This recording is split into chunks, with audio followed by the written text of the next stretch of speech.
Imagine waking up to a world teetering on the edge of nuclear annihilation. That was the grim reality in October 1962, during one of the most hair-raising standoffs in history, the Cuban Missile Crisis. For 13 days, the fate of humanity hung by a thread.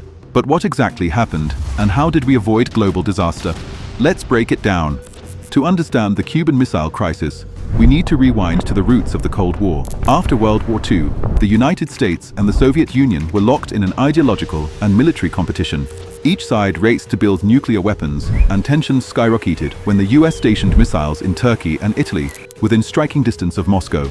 The Soviets, feeling cornered, decided to level the playing field by placing their own missiles in Cuba. Cuba, just 90 miles from Florida, was under the leadership of Fidel Castro, a staunch communist who had survived a US-backed coup attempt known as the Bay of Pigs in 1961.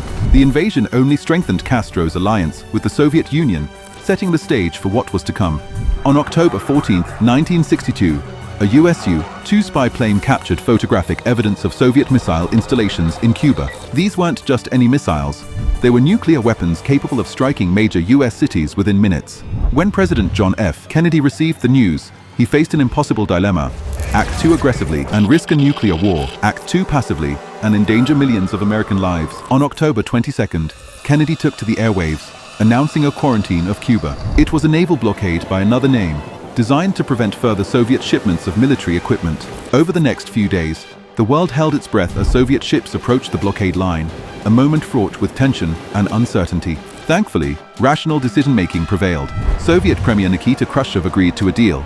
The Soviets would remove their missiles from Cuba, and in exchange, the US would pledge not to invade Cuba. Secretly, the US also agreed to remove its missiles from Turkey. The crisis was over, but the lessons would last a lifetime. The Cuban Missile Crisis had far-reaching consequences. It led to the establishment of a direct hotline between Washington and Moscow to prevent future misunderstandings. It also paved the way for the Nuclear Test Ban Treaty of 1963, a crucial step in arms control. But perhaps most importantly, it taught the world that diplomacy can prevail, even in the face of unimaginable stakes.